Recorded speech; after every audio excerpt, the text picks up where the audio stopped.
అందరికీ నమస్కారం. అమ్మ భాష యూట్యూబ్ ఛానల్ వీక్షకులకి స్వాగతం. ఈరోజు మనం తెలుగు పరిమళం 10వ తరగతి తెలుగు వాచకంలోని డాక్టర్ వి చంద్రశేఖరరావు గారు రచించినటువంటి జీవని అనే పాఠ్యాంశం గురించి తెలుసుకుందాం. ముందుగా పాఠం ఉద్దేశం. ప్రత్యేక అవసరాలు కలిగిన పిల్లల పట్ల సహానుభూతితో ఉండాలని, వారిలో ఆత్మస్థైర్యాన్ని నింపి వారికి అండగా నిలవాలని, వారి అభివృద్ధిలో భాగస్వాములు కావాలని తెలియజేయడం ఈ పాఠం ఉద్దేశం.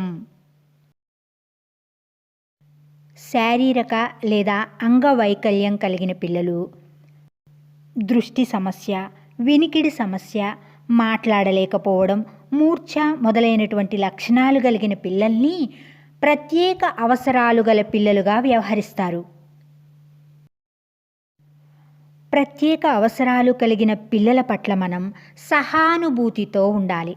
అంటే ఇతరులు ఏమనుకుంటున్నారో భావోద్వేగపరంగా అర్థం చేసుకోవడం, వారి స్థానంలో మనల్ని మనం ఊహించుకోవడం, వారి పరిస్థితుల్ని వారి దృక్కోణం నుండే, వారి వైపు నుంచే చూడడం, వారికి తగిన విధంగా స్పందించడం మొదలైనవి చేయాలి మనం.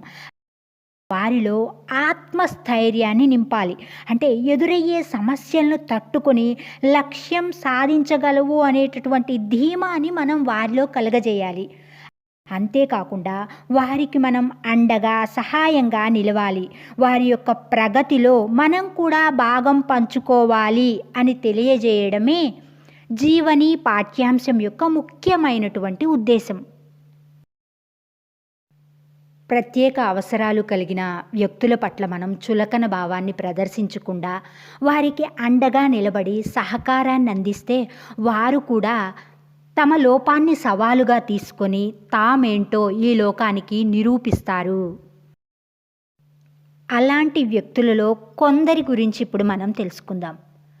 రాగతి పండరి. ఈమెకు చిన్నతనంలోనే పోలియో వచ్చింది. పోలియో వలన శారీరకంగా చలాకీగా తిరగలేకపోయినప్పటికీ అంతకు మించినటువంటి చలాకీతనంతో చకచకా కార్టూన్లు గీసి అందరి మన్నల్ని పొందింది.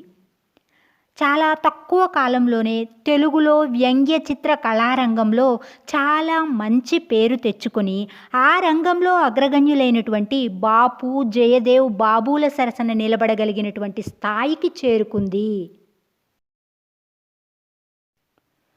పుట్టుకతోనే అంధుడైనటువంటి లక్కోజు సంజీవరాయ శర్మ గారు గణిత బ్రహ్మగా కీర్తించబడ్డారు. 6000 గణితావధానాలు చేశారు. సాధారణంగా గణితావధానంలో పుట్టిన తేదీ ఇస్తే అది ఏ వారం అయిందో చెప్పడం అనేది ఒక అంశం. కానీ ఈ విషయంలో సంజీవరాయ శర్మకు ఒక ప్రత్యేకత ఉంది. పుట్టిన తేదీ ఏ వారం అయిందో చెప్పడమే కాకుండా ఆనాటి పూర్తి పంచాంగాన్ని చెప్పేవారట. అంటే పుట్టిన తేదీ, సమయం, ప్రదేశం చెప్పగానే దానికి సంబంధించినటువంటి తిథి, వారం, నక్షత్రం, కరణం, యోగం, వర్జం రాసి కూడా చెప్పి కొంతవరకు జాతకాన్ని కూడా చెప్పేవాడట. ఈ ప్రత్యేకతను మరెవరూ చూపలేకపోయారు. ఆ విధంగా ఇది అనితర సాధ్యమైనటువంటి ప్రత్యేకత.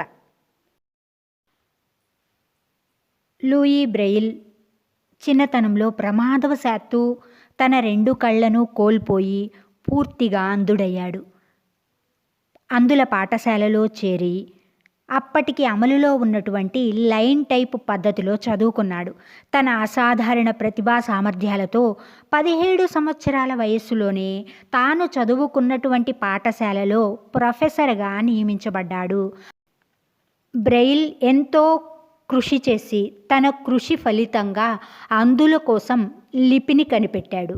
అదే బ్రెయిలీ లిపిగా పేరు పొందింది. చిన్నతనంలోనే పెద్ద జబ్బు చేసి చూపు, వినికిడి, మాట పోగొట్టుకుని పూర్తి వికలాంగురాలైనటువంటి వ్యక్తి హెలెన్ కెల్లర్. అయినప్పటికీ కూడా ఈమె పత్రికా రచనలు చేసి తన రచనల ద్వారా వికలాంగుల యొక్క కష్ట నిష్ఠూరాలను తెలియజేయడమే కాకుండా మహిళల హక్కుల గురించి కూడా ఈమె పోరాడింది. సుధాచంద్రన్.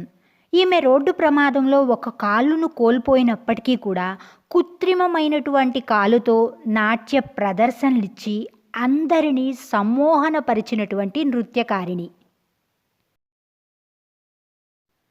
ఈ పాఠ్యభాగం యొక్క ప్రక్రియ అంటే రచనా విధానము కథ.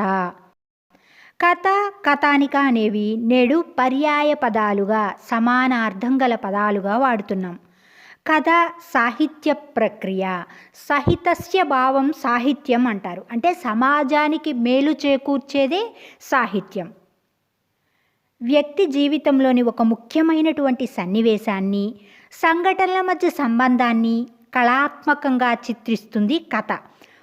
క్లుప్తత దీని లక్ష్యం. పాత్రలు, నేపథ్యం, కథనం, జీవిత వాస్తవిక చిత్రణ ఇందులో ముఖ్య అంశాలుగా, ప్రధాన అంశాలుగా కనిపిస్తాయి. ఈ పాఠ్యభాగం యొక్క ఇతివృత్తం అంటే కథా వస్తువు ప్రత్యేక అవసరాల పిల్లలు చేయూత. రచయిత పరిచయం. ఈ పాఠ్యభాగం యొక్క రచయిత డాక్టర్ వి చంద్రశేఖరరావు గారు.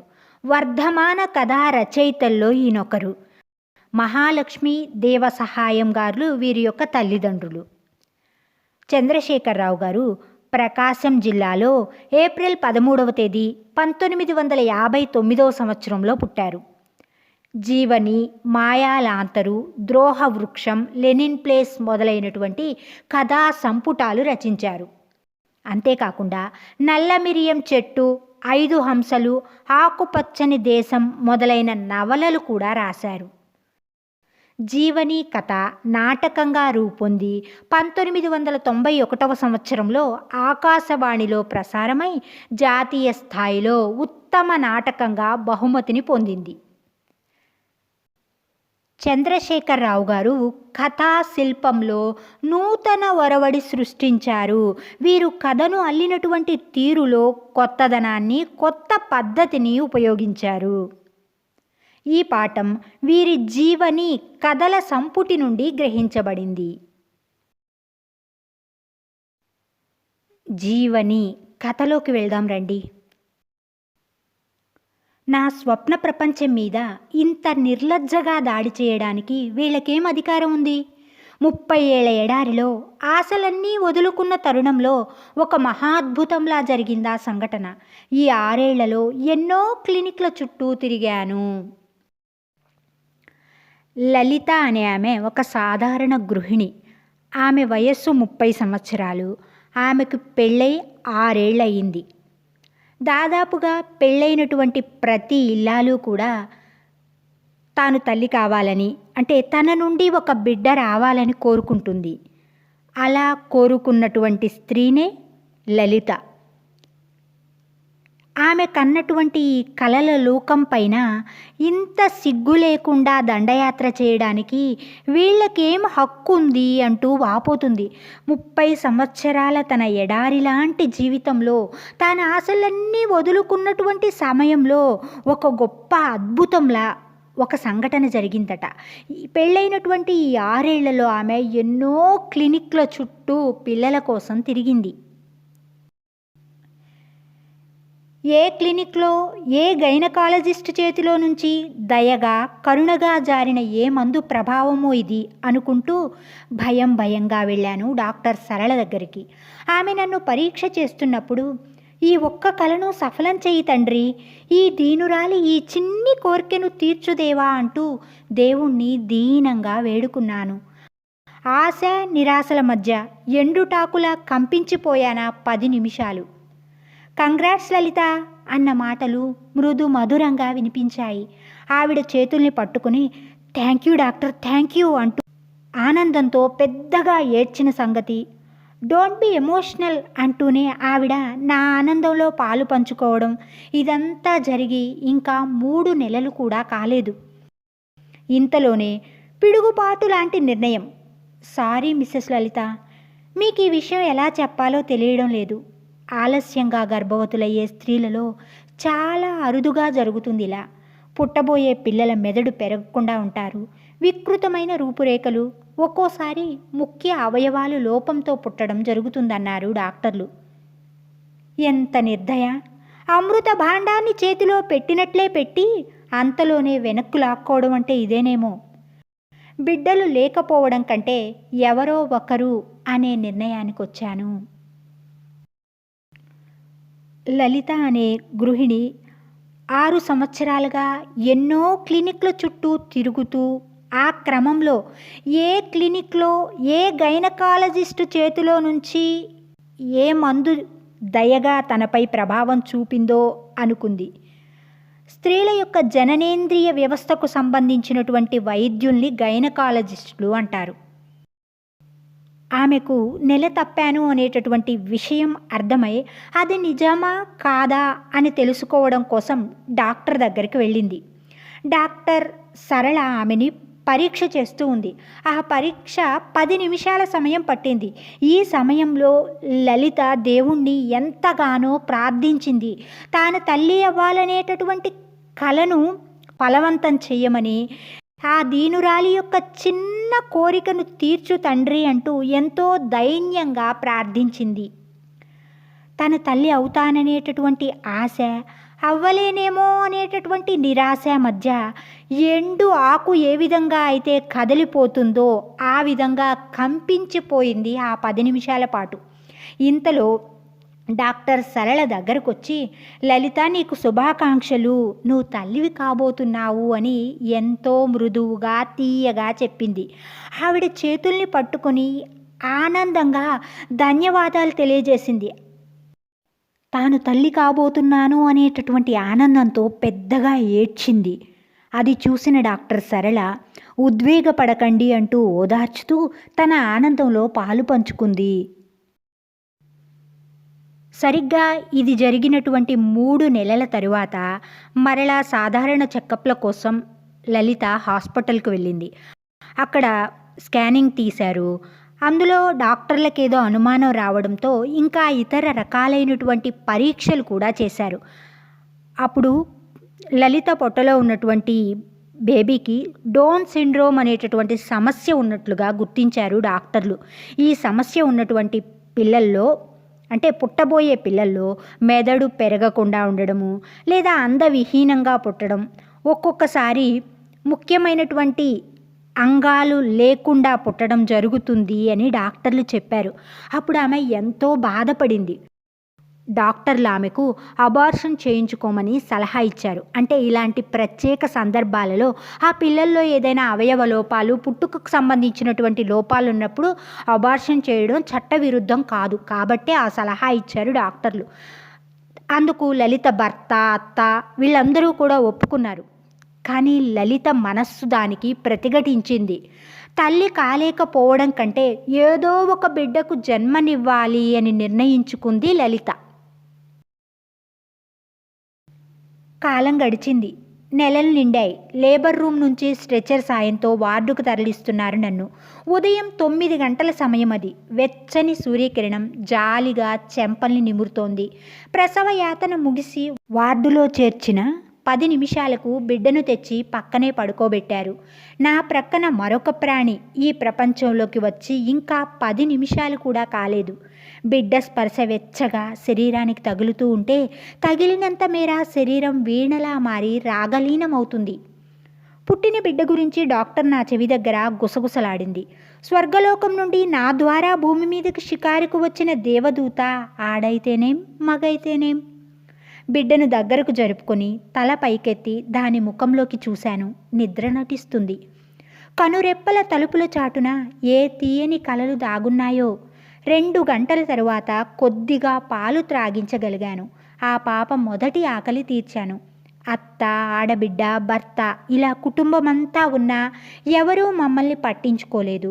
అందరూ ఉన్నా నేను ఒంటరినే అని అనిపించింది ఆ సమయాన. ఆ సాయంత్రమే డిశ్చార్జ్ చేయమని డాక్టర్ని అడిగాను. ఇంటికి వెళ్ళడానికి అనుమతి ఇచ్చారు.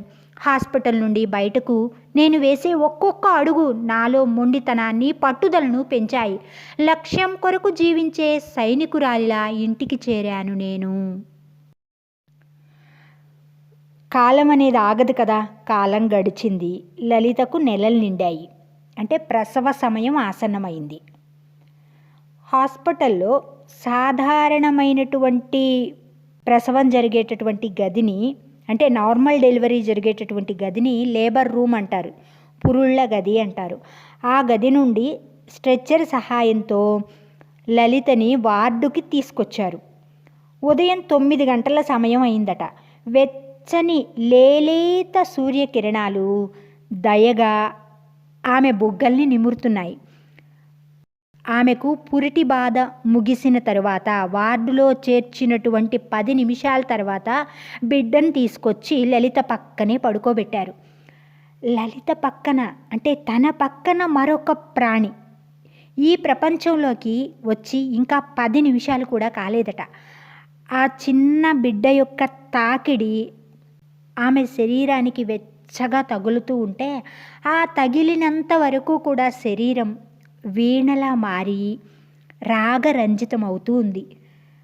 డాక్టర్ చెవి దగ్గరకు వచ్చి చిన్నగా తను పుట్టినటువంటి బిడ్డ గురించి, అంటే ఆడబిడ్డ పుట్టింది అనే విషయాన్ని చిన్నగా రహస్యంగా చెప్పింది.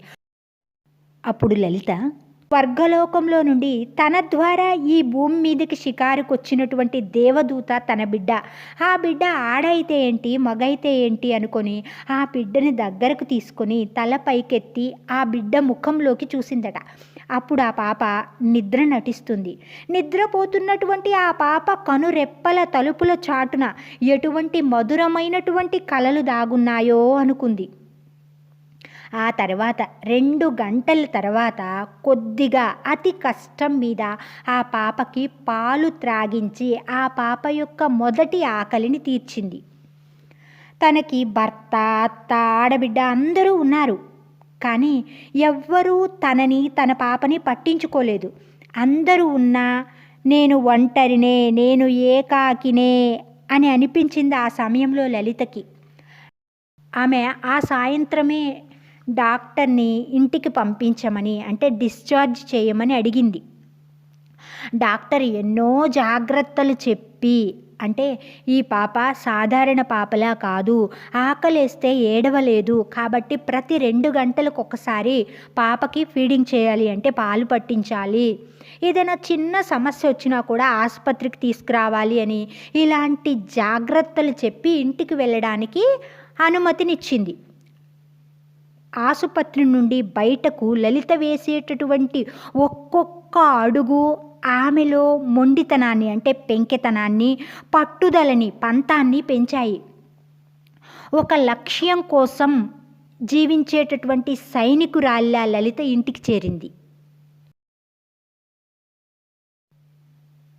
రోజులు పరుగు పెడుతున్నాయి. ఒకరోజు నా భర్త నా దగ్గరకు వచ్చి, చూడు, ఈ పిల్లను మనం పెంచలేం, ఇలాంటి పిల్లల్ని పెంచడానికి బెంగుళూరులో ఆశ్రమం ఉందట, పాపను అక్కడ చేర్చి నెలకి ఇంతని పంపిద్దాం అని ఇంకా ఏదో చెప్పబోయి నా కళ్ళలోని ఎరుపు చూసి ఆగిపోయాడు.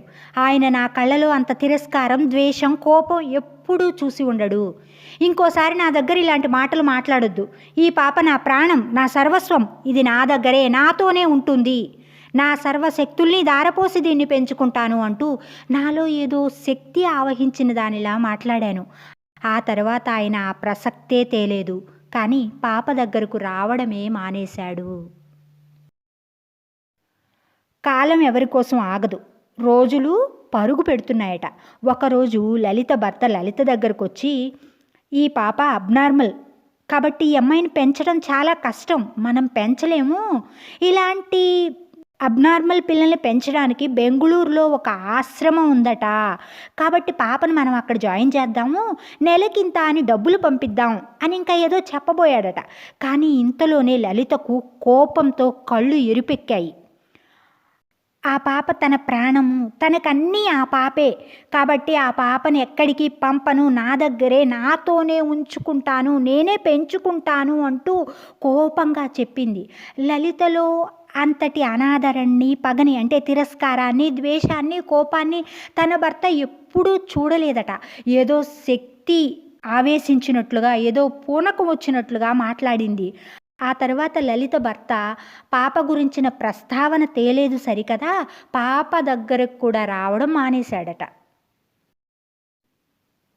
2 నెలల తర్వాత ఒక ఉదయం మా వీధిలో గారడి ఆట జరిగింది. ఆ ఆటను తల్లి, తండ్రి, కూతురు ముగ్గురు కలిసి చేస్తున్నారు. తండ్రి డప్పు వాయిస్తూ జయమ్ము నిశ్చయమ్మురా భయమ్ము లేదురా అంటూ పాడుతున్నాడు. తల్లి హార్మోనియం వాయిస్తుంది. అద్భుతాలన్నీ కూతురే చేస్తుంది. ఆ పాపకు 5 ఏళ్లైనా ఉంటాయో లేవో. పొడవైన గౌను వేసుకొని ఉంది. ఆ గౌను దాని పాదాల్ని దాటి నేలపై జీరాడుతుంది. ఆ పాపాయి నా కంటికి ఓ మాంత్రికురాల్లా అనిపించింది. ఆ ఆటలో ఆ పాపాయి చేస్తున్న విన్యాసాలు నాలో ఆశ్చర్యాన్ని కలిగించాయి. మరికొన్ని సాహస కృత్యాలు చూసి నాలో ఏదో కొత్త ఆలోచనలు రేకెత్తిస్తున్నాయి. ఇంత చిన్న పాప ఇన్ని అద్భుతాలు ఎలా చేయగలిగింది? ఎవరైనా ఏదైనా సాధించాలంటే శిక్షణ, తపస్సు లాంటి పట్టుదల అన్నిటికంటే ముఖ్యంగా అవసరం. నాకు ఈ సందేశం ఇవ్వడానికే ఆ ఉదయం రోడ్డుపై అవతరించిన దేవతలా తోచిందా పాప. కష్టపడి నేర్పితే నా పాప కూడా తన జీవితానికి అవసరమైన పనులు నేర్చుకుంటుంది. అలాంటి పనులను అదే దీక్ష, పట్టుదలతో నేను నేర్పలేనా అని నా మనస్సుకు నేనే ధైర్యం చెప్పుకున్నాను. ఆట ముగిసింది. ఆ పాప ఇంటింటికి వెళ్ళి పైసలు తీసుకుంటూ నా దగ్గరకు వచ్చి నిలబడింది. అప్పుడు ఆ పాపాయి చేతిలో 10 రూపాయల నోటు పెట్టి, నీ పేరేంటి అన్నాను. జీవమ్మ అంది. చిరునవ్వుతో థ్యాంక్ యూ జీవని సీనియర్ అన్నాను. అర్థం కాని కళ్ళతో చూస్తూ వెళ్ళిపోయిందా పాప. ఆ పేరు నాకు ఇష్టమే అన్నట్లుగా లోపల జీవని జూనియర్ క్యార్ క్యార్మని ఏడుస్తుంది. ఆశ్రమానికి పంపడం ఇష్టం లేదు అని చెప్పిన తర్వాత లలిత భర్త యొక్క అనాదరణకు గురైంది. పాప కూడా తండ్రి ప్రేమకు నోచుకోలేదు. ఆ తర్వాత 2 నెలలు గడిచాయి. ఒకరోజు ఉదయము వాళ్ళ వీధిలో ఇంద్రజాలం జరుగుతుంది. అంటే గారడి ఆట అంట, దొమ్మరాట అంటారు కదా, కనికట్టు, అది జరుగుతుంది. అది చేస్తున్నటువంటి వాళ్ళు తల్లి, తండ్రి, కూతురు అంటే ముగ్గురు.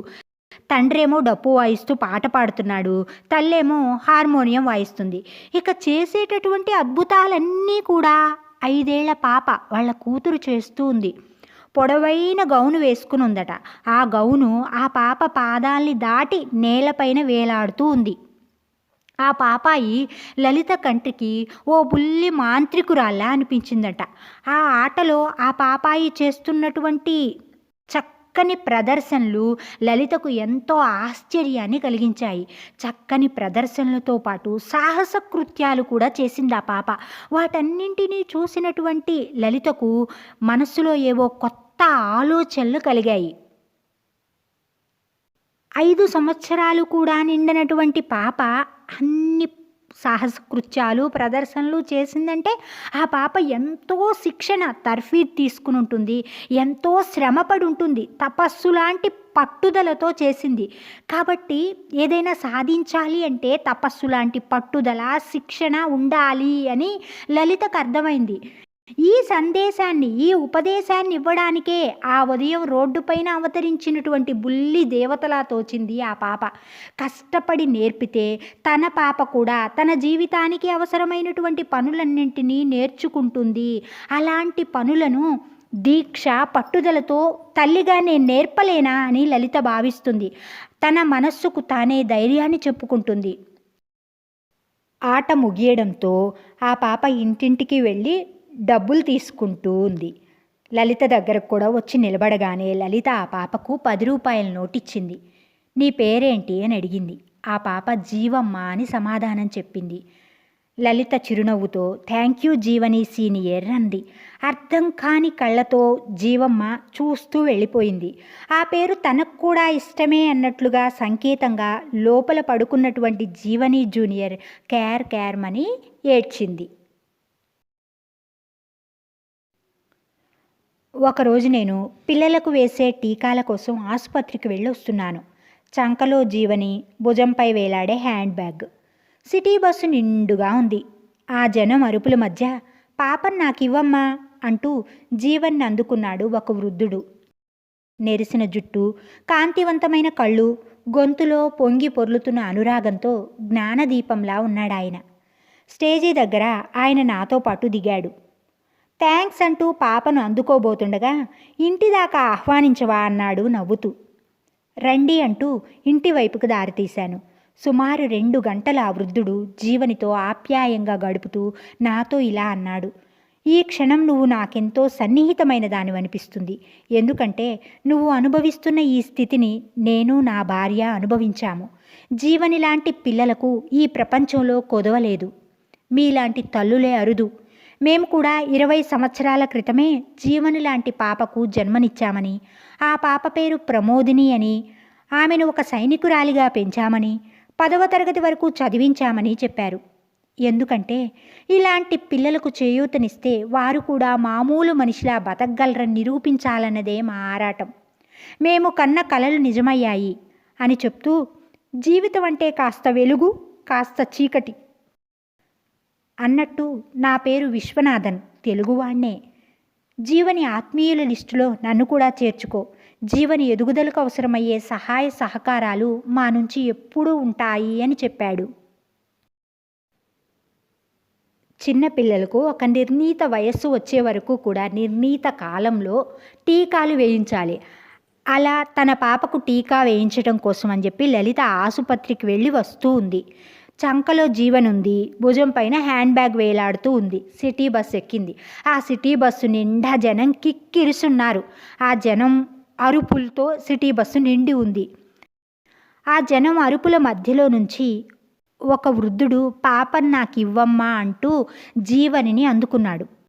అతడు నెరిసినటువంటి జుట్టుతో, కాంతివంతమైనటువంటి కళ్ళతో, కంఠంలో పొంగి పొర్లుతున్నటువంటి అనురాగంతో జ్ఞానదీపంలా ప్రకాశిస్తూ ఉన్నాడు.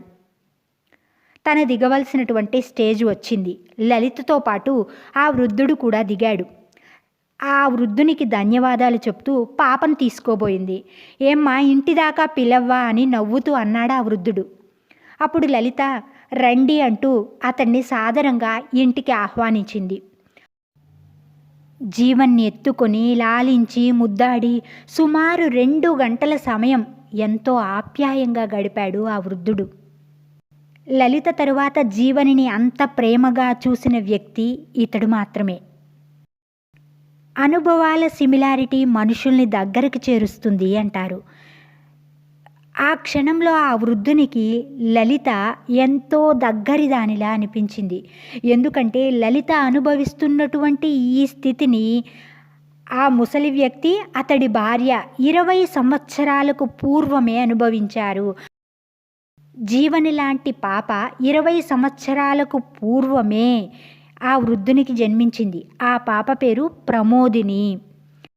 జీవని లాంటి పిల్లలు ఈ లోకంలో చాలామందే ఉంటారు. కానీ వాళ్ళని ప్రేమగా పెంచేటటువంటి లలిత లాంటి తల్లులే తక్కువగా ఉంటారు, అరుదుగా ఉంటారు.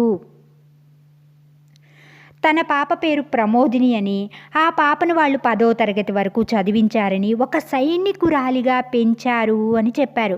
ఎందుకంటే ఇలాంటి ప్రత్యేక అవసరాలు కలిగినటువంటి పిల్లలకి అండగా నిలిస్తే వాళ్ళు కూడా సాధారణ మనిషిలాగానే బతకగలరు అని నిరూపించాలన్నదే ఆ వృద్ధుని యొక్క ఆరాటం, తపన.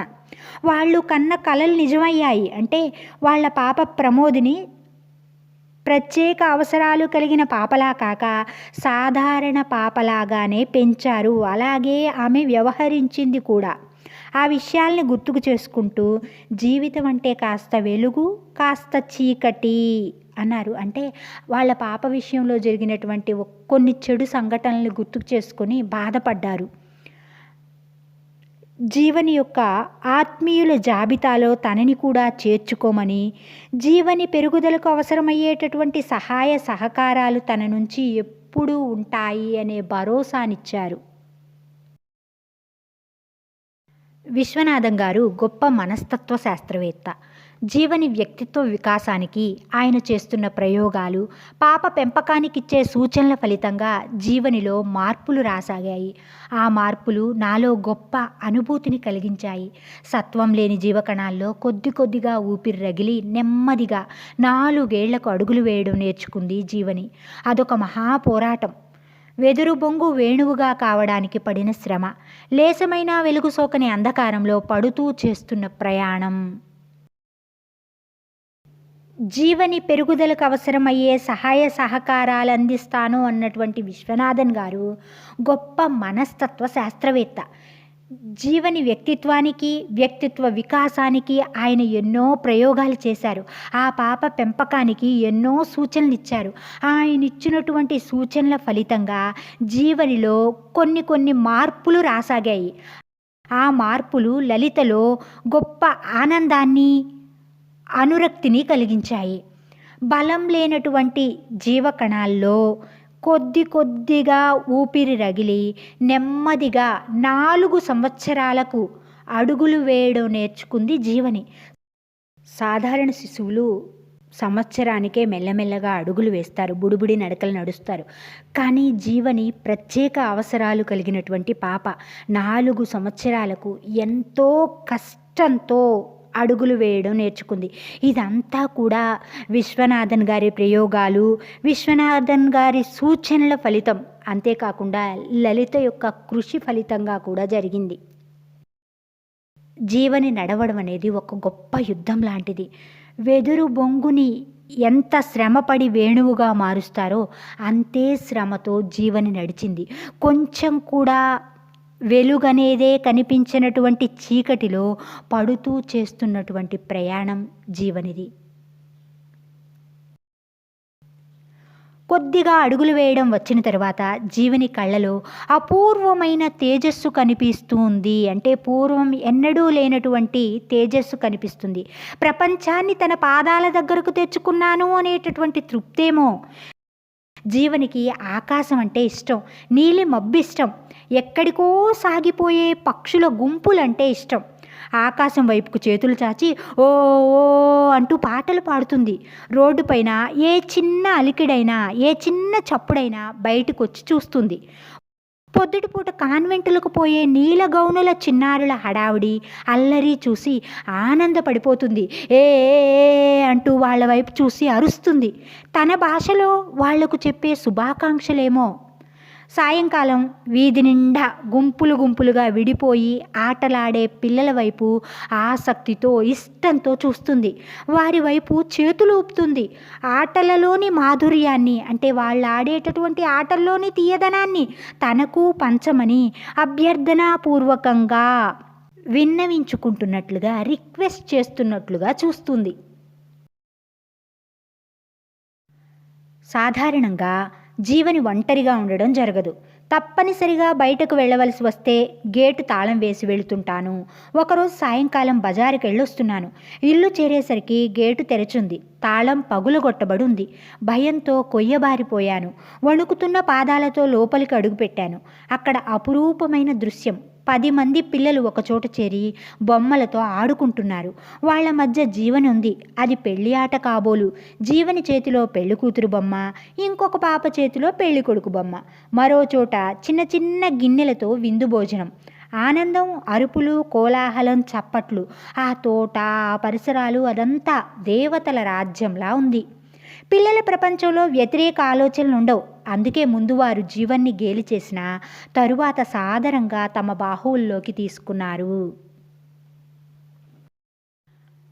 మామూలుగా జీవనిని ఒక్కదాన్నే ఉంచదు. ఎంతో అవసరమయ్యి తప్పనిసరిగా బయటకు వెళ్ళవలసి వస్తే జీవన్ని ఇంట్లో పెట్టి బయట గేటుకు తాళం వేసి వెళుతుంది లలిత. ఒకరోజు సాయంకాలము లలిత బజారుకి వెళ్ళి వచ్చిందట. ఇంటికి చేరుకునేసరికి గేటు బార్లాగా తెరుచుంది. గేటుకు వేసినటువంటి తాళం పగలగొట్టబడి ఉందట. అంతే, భయంతో బిగుసుకుపోయింది. లోపల జీవనికి ఏమైందో అని వణుకుతున్నటువంటి పాదాలతో లోపలికి అడుగుపెట్టింది. అక్కడ అపూర్వమైనటువంటి సంఘటన కనిపించింది తనకు. 10 మంది పిల్లలు ఒక్కచోట చేరున్నారు. వాళ్ళందరూ కూడా బొమ్మలతో ఆడుకుంటూ ఉన్నారు. ఆ 10 మంది పిల్లల మధ్యలో జీవని కూర్చొని ఉంది. వాళ్ళు పెళ్ళాట ఆడుకుంటున్నారేమో. జీవని చేతిలో ఏమో పెళ్లి కూతురు బొమ్మ ఉంది, మరో పాప చేతిలో ఏమో పెళ్లి కొడుకు బొమ్మ ఉంది. మరి పెళ్లి జరుగుతూ ఉంటే భోజనాలు పెట్టాలి కదా. మరో చోట చిన్న గిన్నెలతో విందు భోజనం.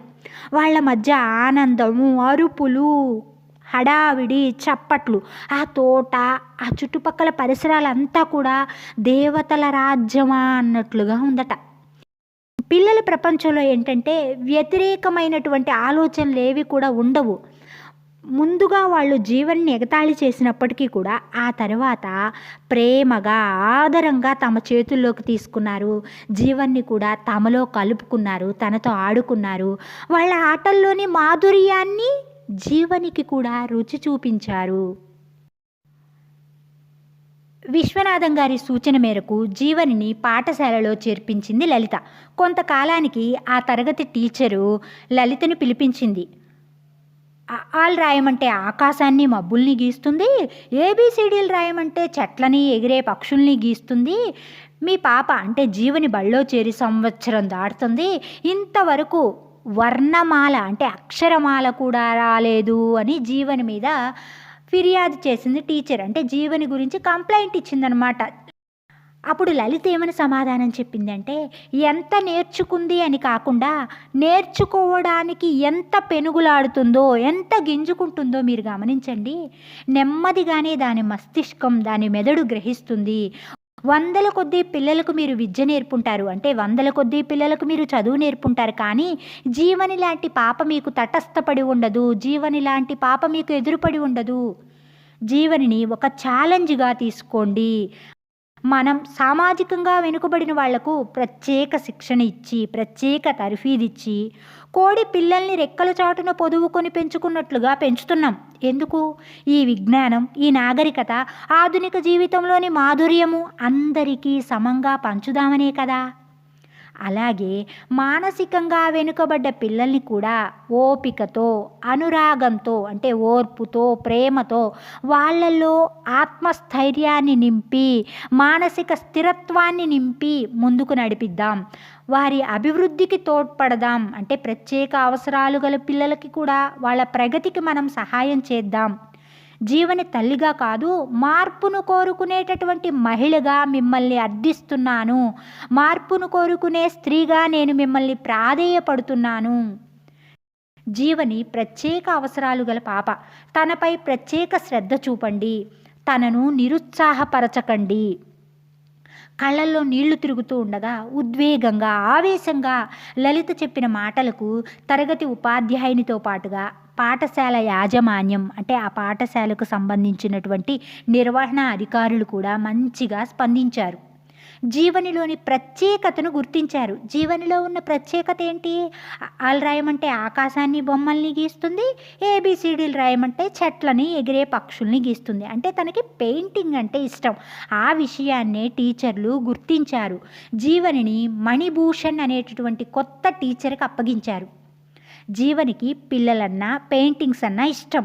జీవనికి ఇష్టమైనటువంటి రంగంలో అభివృద్ధి చేయడానికి మీతో పాటు, అంటే లలితతో పాటు మేము కూడా కృషి చేస్తాము అని చెప్పి టీచర్లందరూ కూడా లలితని ఓదార్చుతున్నట్లుగా, బుజ్జగిస్తున్నట్లుగా చెప్పారు.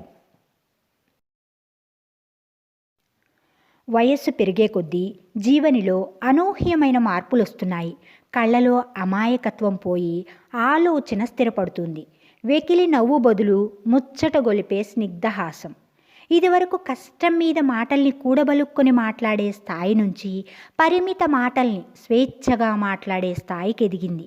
చదువుతో పాటు తనకిష్టమైన బొమ్మలను గీయడంలో అభివృద్ధి సాధించింది. జీవనికి వయసు పెరుగుతున్న కొద్దీ కూడా జీవనిలో ఊహించనటువంటి కొన్ని మార్పులు వచ్చాయట. ఎప్పుడూ జీవని కల్లా కపటం తెలియనట్లుగా అమాయకంగా ఉండేది. కళ్ళల్లో ఆ అమాయకత్వం స్థానంలో ఆలోచన స్థిరపడింది. ఇంతకుముందు తెలియని తనంతో వెకిలి నవ్వు నవ్వేది. ఆ వెకిలి నవ్వుకు బదులుగా ఇప్పుడు ముచ్చట గొలిపేటటువంటి చిరునవ్వు నవ్వుతూ ఉంది. ఇదివరకేమో మాట్లాడాలి అంటే కష్టం మీద ఒక్కొక్క మాటని కూడబలుక్కుని మాట్లాడేది. కానీ ఇప్పుడు కొన్ని పరిమితమైనటువంటి మాటల్నే కానీ స్వేచ్ఛగా మాట్లాడుతూ ఉంది. చదువుతో పాటుగా తనకిష్టమైనటువంటి పెయింటింగ్ రంగంలో కూడా ప్రగతిని సాధించింది. ఆ రోజు ఆదివారం, సండే హాలిడే కదా. ఆ వేళ ఆకాశం కూడా హాలిడే మూడ్లో ఉంది. తూర్పున సూర్యనేత్రం ఇంకా తెరుచుకోలేదు. జీవన్ ఇంకా నిద్ర లేవలేదు. ఎదురు చూడని అతిథిలా కాలింగ్ బెల్ మోగింది. తలుపు తీస్తే జీవని స్కూల్ ప్రధానోపాధ్యాయురాలు class teacher మాలినీరావు, art teacher Manibhushan మొదలైన వారు ఆహ్లాదకరమైన చిరునవ్వులతో ప్రత్యక్షమయ్యారు. ఆశ్చర్యం, ఓవైపు ఉద్వేగం. ఆ క్షణం శుభాకాంక్షలు లలిత గారు. జీవని పెయింటింగ్కి అంతర్జాతీయ గుర్తింపు వచ్చింది. అమ్మా అనే తన పెయింటింగ్కి Soviet land children's paintings award వచ్చింది. మొత్తం దక్షిణ భారతదేశంలో ఒక్కరికే వచ్చింది. అది మన జీవనికే. ఈ శుభాకాంక్షలు మీకే. ఇది మీ విజయమే. భూమి మీద భగవంతుని ప్రతినిధి అమ్మ అంటారు. అది మీ విషయంలో పూర్తిగా నిజం. జనవరి 10న మాస్కోకి ప్రయాణం. రేపే పాస్పోర్ట్కి అప్లై చేయండి అని చెప్పి సెలవు తీసుకున్నారు వారు. ఆ సమయాన నా ఆనందానికి అవధుల్లేవు. ఆదివారం రోజు ఉదయాన్నే అనుకోని అతిథుల్లా వచ్చారు. జీవని స్కూల్ ప్రధానోపాధ్యాయురాలు, క్లాస్ టీచరు, ఆర్ట్ టీచరు మొదలైన వాళ్ళందరూ కూడా ఆనందకరమైనటువంటి చిరునవ్వుతో కనపడ్డారు. వాళ్ళని చూసిన లలితకి ఒకవైపు ఆశ్చర్యం, ఓవైపు ఉద్వేగం. ఆ క్షణంలో వాళ్ళందరూ కూడా లలితకి శుభాకాంక్షలు తెలిపారు. దానికి కారణం ఏంటి అంటే, జీవని వేసినటువంటి పెయింటింగ్కి అంతర్జాతీయ స్థాయిలో గుర్తింపు వచ్చింది. జీవని వేసిన అమ్మ అనే పెయింటింగ్కి Soviet land children's paintings award వచ్చిందట. ఆ అవార్డు సౌత్ ఇండియా మొత్తంలో ఒక్కరికే వచ్చింది. ఆ ఒక్కరు జీవని. ఆ క్షణంలో వాళ్ళందరూ కూడా ఈ విజయం జీవని తల్లిగా లలితది అని లలితకి శుభాకాంక్షలు తెలియజేశారు. ఈ భూమిపైన దేవుని యొక్క ప్రతిరూపం అమ్మ అంటారు. అది మీ విషయంలో పూర్తిగా నిజమయ్యింది అని అందరూ కూడా లలితని మెచ్చుకుంటారు. జనవరి 10వ తేదీన రష్యా దేశపు రాజధాని అయినటువంటి మాస్కోకి ప్రయాణము. కాబట్టి రేపే మీరు జీవనికి మీకు పాస్పోర్ట్కి అప్లై చేయండి అని చెప్పి వాళ్ళందరూ కూడా అక్కడి నుంచి వెళ్ళిపోతారు. ఆ సమయంలో లలిత యొక్క ఆనందానికి, సంతోషానికి హద్దులు లేవు. మంగళవారం రాత్రి టీవీలో జీవనితో ఇంటర్వ్యూ. స్కూల్లో రికార్డ్ చేసినట్టున్నారు. శ్రీవారు హడావిడి చేస్తున్నారు. స్నేహితులను ఇంటికి పిలిచారు. ఇంట్లో పండుగ వాతావరణం. అందరికీ లలిత భర్త జీవనిని చూపించి she is my pride child అని గర్వంగా పరిచయం చేశాడు. ఈ హడావిడినంతా కూడా మౌనంగా గమనిస్తూ ఉంది లలిత. 8 గంటలకు ప్రోగ్రాం మొదలైంది. ముందుగా జీవని గురించి ఆ పాఠశాల ఉపాధ్యాయులు చెప్పినటువంటి విషయాలు టీవీలో వచ్చాయి. చివరిగా జీవనితో ఇంటర్వ్యూ, జీవనితో చేసినటువంటి ముఖాముఖి. వారెన్ని ప్రశ్నలు వేసినా జీవని సమాధానం మౌనమే. నీకిష్టమైన వారెవరు? ఆ అమ్మ. మీకు స్ఫూర్తి ఎవరు? ఆ అమ్మ అంది. పెయింటింగ్ అంటే ఇష్టం ఎలా కలిగింది? టీచర్ వైపు చూసింది. ఇంట్లో నీ పెయింటింగ్కి ఎవరు సహాయం చేస్తారు? జీవని జవాబు చెప్పకుండా దిక్కులు చూస్తున్నది. బహుశా నాన్నగారు ఎంకరేజ్ చేస్తుంటారు కదూ. మళ్ళీ మౌనం. హఠాత్తుగా జీవని కళ్ళల్లో నీటి పొర కదలాడి ఆ అమ్మే అంది. విశ్వనాథన్ గారి సూచనలు, ప్రయోగాల ఫలితంగా, లలిత యొక్క శ్రమ, తపస్సు లాంటి పట్టుదల ఫలితంగా, ఇంకా ఉపాధ్యాయుల ప్రోత్సాహంతో జీవని ప్రత్యేక అవసరాలు కలిగినటువంటి పాప అయినప్పటికీ కూడా అంతర్జాతీయ స్థాయిలో గుర్తింపును తెచ్చుకుంది. ఇంతటితో జీవని కథ సమాప్తం. మరో వీడియోతో మళ్ళీ కలుద్దాం. ధన్యవాదాలు.